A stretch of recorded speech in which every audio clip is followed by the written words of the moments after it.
Senko, AP Physics Experiment Number 5, Friction. Students determine the coefficients of friction of a block of wood using 3 different methods. Students may drag a block with a force meter, slide a block down an incline, or pull a block across a horizontal surface in order to determine the frictional force acting on a static or moving body.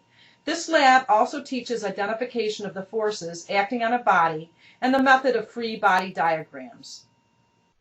The kit includes a friction block with hook, 20 Newton and 10 Newton spring scales, incline plane with pulley, stopwatch, tape, string, and a protractor. Required but not included are a triple beam balance, support stands, and hooked masses.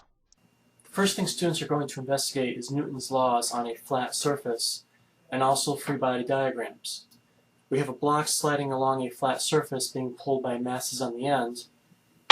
The students will investigate the motion, but more importantly, identify and label all the forces of the free body diagram. There's the force of friction, the forward force, the normal force, and the force of the weight.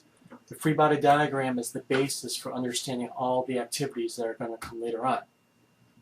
Once the students have investigated the flat surface, they can now investigate the forces on an inclined plane to determine the force of friction.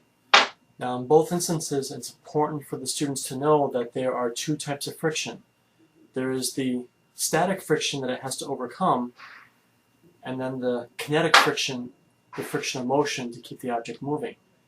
If you have probeware, this is a great opportunity to show the students what the forces will look like, and they can clearly see a spike as you overcome stationary friction, and then it drops off as they overcome kinetic friction.